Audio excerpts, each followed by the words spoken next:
Hello అండి, అందరికీ నమస్తే. నేను దిలీప్ కుమార్. మనం ఈరోజు ఇల్లు కట్టాలి అనేటువంటి ఒక ప్రక్రియ మనం మొదలుపెట్టిన తర్వాత ప్రప్రథమంగా మనం చేసే పని గ్రౌండ్ లెవెల్లో ప్లాన్ అప్రూవల్ అంతా తీసుకున్న తర్వాత గ్రౌండ్ లెవెల్లోకి వెళ్తాము. వెళ్ళిన తర్వాత మార్కింగ్ ఆఫ్ ది బిల్డింగ్ అనేది చేసుకుంటాం.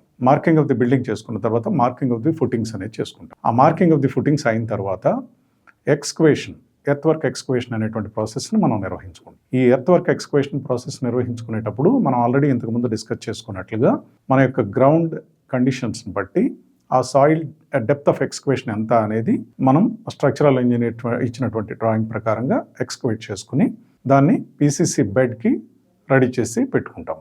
అలా పీసీసీ బెడ్కి రెడీ చేసి పెట్టుకున్న తర్వాత మనకు ఇంకా నెంబర్ ఆఫ్ ఐటమ్స్ ఏమేమి కంటిన్యూషన్లో వస్తాయి అనే విషయాలను దృష్టిలో పెట్టుకుని మనము ఆ యొక్క క్వాంటిటీస్ని వర్కౌట్ చేసుకుని మనకి ఏ మెటీరియల్ ఏ సందర్భాల్లో ఎంతెంత క్వాంటిటీ అవసరం పడుతుంది అనే విషయాన్ని మనము తెలుసుకుని ఉంటే మనం మెటీరియల్ ఆర్డర్ చేసుకునేటప్పుడు ఆయా పర్టికులర్ ఐటమ్స్ గురించి వర్క్ అనేది హెల్డప్ అవ్వాల్సిన అవసరం లేకోకుండా, అలాగే అర్జెన్సీలో మెటీరియల్ పర్చేజ్ చేయవలసిన అవసరం రావటం వల్ల మనం అడిషనల్ అమౌంట్ అనేది స్పెండ్ చేయవలసిన అవసరం లేకోకుండా మనం ఆ వర్క్ని హ్యాపీగా నిర్వహించుకునే అవకాశం అనేది మనకి ఉంటుంది. మనం మొట్టమొదటిగా ఈ పీసీసీ కాంక్రీట్ వేసుకునేటప్పుడు మనం PCC bed concrete below the foundations footings అనేది మనం నిర్వహించుకోవాలి అనుకునేటప్పుడు ఆ ఫుటింగ్ డెప్త్ అనేది మనకు ఉంటుంది. అలాగే ఫుటింగ్ సైజ్ ఉంటుంది. సపోజ్ ఒక కాలం ఫుటింగ్ సైజ్ మనకి 6 feet ఇంటూ 6 feet అనే సైజులో కాలం ఫుటింగ్ కనుక మనకి స్ట్రక్చరల్ ఇంజనీర్ కనుక మనకి ఇచ్చినట్లయితే ఆ కాలం ఫుటింగ్ యొక్క క్వాంటిటీ బెడ్ కాంక్రీట్ క్వాంటిటీ ఎంత అనేది మనం వర్కౌట్ చేసుకోవాల్సిన విధానం ఏమిటంటే 6 feet by 6 feet అనేది ఫుటింగ్ కనుక సైజ్ మనకి ఇచ్చినట్లయితే ఆ బెడ్ అనేది ఆల్ అరౌండ్ ఒక 3 to 4 inches ఎక్సెస్ అనేది ఇస్తారు. ఆ ఎక్సెస్ స్పేస్ అనేది మనకి సెంటరింగ్ ప్రొవైడ్ చేసుకోవడానికి కానీ ఈ యొక్క లోడ్ని ఈక్వల్గా గ్రౌండ్ లెవెల్కి డిస్ట్రిబ్యూట్ చేసేటప్పుడు కానీ ఈ కాంక్రీట్ బెడ్ అనేది మనకి యూనిఫామ్గా డిస్ట్రిబ్యూట్ చేసేదానికి ఉపయోగపడుతుంది. సో కనుక మనం ఏదైతే ఆ 6 feet by 6 feet ఫుటింగ్ కనుక మనం తీసుకున్నట్లయితే 6 feet by 6 feet ఫుటింగ్కి ఐదర్ సైడ్ మనం ఇంకొక 6 inches అదనంగా విడ్త్ ఆఫ్ కాంక్రీట్ అనేది ఎక్స్ట్రాగా ప్రొవైడ్ చేసుకుంటాం. అలా ప్రొవైడ్ చేసుకున్నప్పుడు ఆ యొక్క కాలం ఫుటింగ్ సైజ్ అనేది మనకి 6.5 feet ఇంటూ 6.5 feet అవుతుంది. సో ఈ 6.5 feet ఇంటూ 6.5 feet అనేటువంటి ఆ యొక్క సైజ్కి మనం కింద కనుక మన బెడ్ కాంక్రీట్ అనేది 6 inches కనుక డెప్త్లో మనం వేసుకునేటట్లయితే సో దాని క్యాలిక్యులేషన్ అనేది ఈ విధంగా మనం చేసుకోవాలి. 6.5 ఇంటూ 6.5 ఇంటూ 6 inches. 6 inches అంటే ½ feet. సో ఈ విధంగా మనం ఆ క్యాలిక్యులేషన్ కన్వర్ట్ చేసుకుని అది సిఎఫ్టీలోకి మనం కన్వర్ట్ చేసుకుంటాము. సో ఆ సిఎఫ్టీలో కన్వర్ట్ చేసుకున్న తర్వాత దానిలో will attain the quantity of bed concrete to be laid.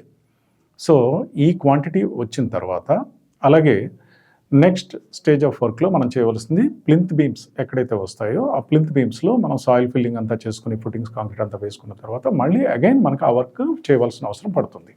So ఆ బిలో ది ప్లింత్ బీమ్స్ లెవెల్లో మనం ఏదైతే బెడ్ కాంక్రీట్ వేయదలుచుకున్నామో దానికి సంబంధించినటువంటి మెజర్మెంట్ ప్రకారంగా ఆ యొక్క రన్నింగ్ ఫీట్ తీసుకుంటాము. అలాగే విడ్త్ ఆఫ్ కాంక్రీట్ మనం ఎంత పెట్టదలుచుకున్నామో ఆ విడ్త్ ఆఫ్ కాంక్రీట్ అనేది తీసుకుంటాము.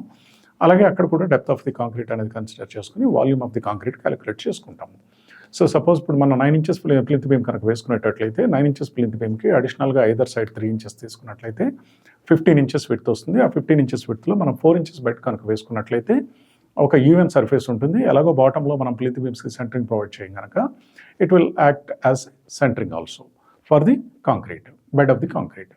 సో ఆ విధంగా మనకి అది ఉపయోగపడుతుంది. ప్లస్ మనం ఇప్పుడు కాంక్రీట్ క్వాంటిటీ క్యాలిక్యులేట్ చేసుకోవడానికి కూడా ఏదైతే రన్నింగ్ ఫీట్ మనం ఎక్కడెక్కడ ఏరియాతో మనం ప్లింత్ బీమ్ వేసుకుంటున్నామో ఆ ప్లింత్ బీమ్ వేసుకున్నంత ప్రదేశంలో కూడా ఈ బెడ్ కాంక్రీట్ అనేది 9 inches ప్లింత్ బీమ్కి మనం 15 inches విడ్త్లో పీసీసీ బెడ్ కనుక వేసుకున్నట్లయితే అది 4 inches థిక్నెస్లో తీసుకుంటాం కనుక ఎంటైర్ టోటల్ రన్నింగ్ ఫీట్ ఎంత వస్తుందో క్యాలిక్యులేట్ చేసుకోవాలి. అది that multiplied by 15 inches into again 4 inches thickness. ఆ 4 inches థిక్నెస్ కన్సిడర్ చేసుకుని అక్కడ కూడా మనం క్వాంటిటీ అరైవ్ అవుతాం. ఈ క్వాంటిటీ అరైవ్ అయిన తర్వాత అగైన్ మళ్ళీ మనకు అదే వర్క్ మనం ఇంకొక ప్రదేశంలో కూడా నిర్వహించుకుంటాము. ఒకటి ఏదైతే సంప్ అండర్ గ్రౌండ్ సంప్ అనేది మన ఇంటి ఆవరణలో ప్రొవైడ్ చేసుకుంటాం కనుక అండర్ గ్రౌండ్ సంప్ కూడా బిలో ది ఫౌండేషన్ లెవెల్లో మనం బెడ్ కాంక్రీట్ అనేది ప్రొవైడ్ చేసుకుంటాం. అలా ప్రొవైడ్ చేసుకునేటప్పుడు అక్కడ కూడా మనం ఇదే బెడ్ కాంక్రీట్ వేసుకుంటాం కనుక size of the sump into thickness of the concrete అది 6 inches అగైన్ తీసుకుంటే కనుక ఆ విధంగా క్యాలిక్యులేట్ చేసుకుని అలాగే ప్లింత్ బీమ్స్ అన్ని కంప్లీట్ అయిపోయిన తర్వాత ఫిల్లింగ్ కంప్లీట్ చేసుకుని కాన్సాలిడేషన్ ప్రాసెస్ కంప్లీట్ అయిన తర్వాత పీసీసీ బెడ్ కాంక్రీట్ అనేది లే చేసుకుంటాం. ఈ పీసీసీ బెడ్ కాంక్రీట్ కూడా అగైన్ మనం ఒక 4 ఇంచెస్ థిక్నెస్లో బెడ్ వేసుకుంటాం. సో వీటన్నిటికీ సంబంధించినంత వరకు మనం యూజువల్గా ఈ యొక్క బెడ్ కాంక్రీట్ ఏదైతే మనం వాడతామో పీసీసీ బెడ్ కాంక్రీట్ అనే ఐటమ్కి మనం యూజ్ చేసేటువంటి మెటల్ లేదా శాండ్, ఈ 2 ఐటమ్స్ కూడా 40 mm మెటల్ వాడతాము. అలాగే రోబో శాండ్ కూడా మనం వినియోగించుకుంటాము. కొంతమంది అంటే అక్కడ ఉండే అవైలబిలిటీని బట్టి రివర్స్ శాండ్ కూడా వినియోగించుకునే అవకాశం ఉంది. సో ఇక్కడ మనకు క్యాలిక్యులేట్ చేసుకోవాల్సింది ఏంటంటే టోటల్ క్వాంటిటీ అరైవ్ అయిన తర్వాత out of total quantity as it ఈస్గా మనం ఏదైతే ప్రపోర్షన్ ఇప్పుడు 1/5 లీన్ కాంక్రీట్ అలాగే 1/4 కూడా వస్తుంది లీన్ కాంక్రీటే. సో మనం 1/4 అనేది యూజువల్గా ఈ బెడ్ కాంక్రీట్ వేసుకోవడానికి వినియోగిస్తాం కనుక 1/4 ప్రపోర్షనేట్గా మనం ఎంత కాంక్రీట్ మెటీరియల్ మనకంటే మెటల్ ఎంత పడుతుంది, శాండ్ ఎంత పడుతుంది, సిమెంట్ ఎంత పడుతుంది, అలాంటి ఒక క్యాలిక్యులేషన్కి మనం అరైవ్ అవ్వగలుగుతాము. సో ఈ ప్రాసెస్ కంప్లీట్ చేసుకుని మనకి number of cubic meters metal ఎంత పడుతుంది, శాండ్ ఎంత పడుతుంది అనేది కూడా మనకు ఒక అవగాహన వచ్చేస్తుంది. ఇందులో కూడా మనం పర్టికులర్గా తీసుకునేటప్పుడు సపోజ్ మీరు ఒక 1 క్యూబిక్ మీటర్ కనుక టోటల్ వాల్యూమ్ ఆఫ్ కాంక్రీట్ మీరు వచ్చిందని అనుకుంటే ఆ 1 క్యూబిక్ మీటర్ కాంక్రీట్లో 90% will be the coarse aggregate, that means 40 mm metal అనుకుందాం. అలాగే అందులో 50% అంటే 45% విల్ బి కోర్స్ శాండ్. అలా ఆ ప్రపోర్షనేట్గా మనం ప్లాన్ చేసుకుని ఆ యొక్క క్వాంటిటీని కనుక వర్కౌట్ చేసుకుని కొంత వేస్టేజ్ అండ్ వేరియేషన్ అనేది మెటీరియల్లో ఉంటుంది కనుక ఒక 5% అప్ టు 5% అనేది ఆ వేస్టేజ్ యాడ్ చేసుకుని మన మెటీరియల్ కనుక ఆర్డర్ చేసుకున్నట్లయితే మనం ఈ వర్క్ నిర్వహించుకునేటప్పుడు మనకి స్థలాభావం వల్ల మనం మెటీరియల్ని స్టోర్ చేసుకోలేని పరిస్థితులు ఉన్నప్పుడు మనకి ఇలా క్వాంటిటీస్ క్యాలిక్యులేట్ చేసుకుని కనుక మనం తెచ్చుకున్నట్లయితే మనకి ఆ వర్క్ నిర్వహించుకునేటప్పుడు ఎలాంటి ఇబ్బంది లేకుండా మెటీరియల్ షార్టేజ్ వల్ల వర్క్ ఆగకుండా మనం వర్క్ని ఎగ్జిక్యూట్ చేసుకునే అవకాశం ఉంటుంది. అలాగే కాంక్రీట్ ఫుటింగ్స్, ఆ కాంక్రీట్ ఫుటింగ్స్లోకి వచ్చేసరికి మనం వాడే మెటీరియల్ ఏంటంటే 20 mm మెటల్, అది కోర్స్ అగ్రిగేట్ అవుతుంది. అలాగే ఫైన్ అగ్రిగేట్ అంటే శాండ్, అది రోబో శాండ్ కానీ లేదా రివర్ శాండ్ కానీ ఈ 2 ఐటమ్స్లో ఏదైనా ఐటమ్ మనం వినియోగించుకుంటాం కనుక ఈ 2 ఐటమ్స్లో కూడా సేమ్ యాస్టీస్గా ఇదే పద్ధతిలో మనం క్వాంటిటీ అనేది క్యాలిక్యులేట్ చేసుకుంటాం. అంటే దీనికి కూడా మీకు ఒక ఎగ్జాంపుల్ ఇచ్చి వివరించే ప్రయత్నం చేస్తాను. So our concrete of footing size is 6 feet by 6 feet అనుకుందాం. అలాగే depth of the footing is 1 feet. So ఇక్కడ మనము కాంక్రీట్ క్వాంటిటీ క్యాలిక్యులేట్ చేసుకునేటప్పుడు 6 feet into 6 feet, 36 feet into 1 feet depth 36 CFT అవుతుంది. 36 CFT, that means 1 cubic meter పైన 1 cubic meter of concrete approximately we are going to utilize for 1 footing.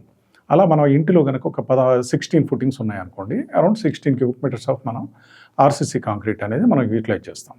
అదేవిధంగా ఈ యొక్క columns up to plinth beam level, అలాగే plinth beams, ఆ plinth బీమ్స్ని కూడా మనం same యాస్టీస్గా ఓవరాల్గా ప్లింత్ బీమ్స్ ఎంత రన్నింగ్ ఫీట్ వస్తుందో చూసుకుని మన ప్లింత్ బీమ్ సైజ్ కనుక 9 inches into 1 feet అయినట్లయితే overall running feet length into 9 inches into 1 feet. ఈ విధంగా మన క్వాంటిటీని అరైవ్ అయితే కనుక ఇదంతా క్యూబిక్ ఫీట్లలో వస్తుంది.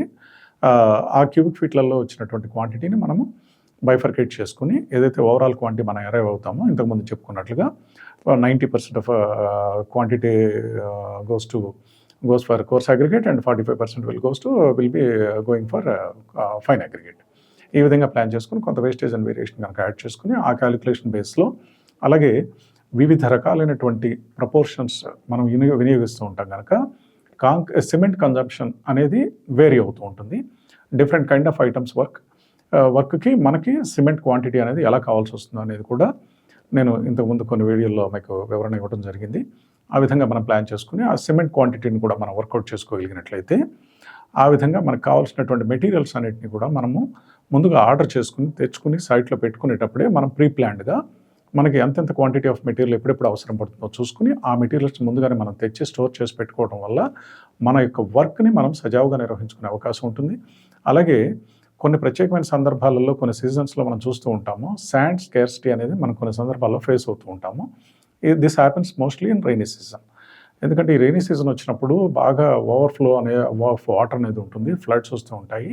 అలాంటి సందర్భాల్లో శాండ్ రీచెస్కి వెళ్ళటం కానీ ఆ శాండ్ తీసుకురావడానికి కానీ ఇబ్బంది అయ్యే అవకాశం ఉంటుంది కనుక మనకు కొన్ని సందర్భాలలో మనం ఒక 10 to 15 days మనకు అసలు ఇసుక తీసుకొచ్చేందుకు కూడా అవకాశం లేని పరిస్థితి ఉంటుంది.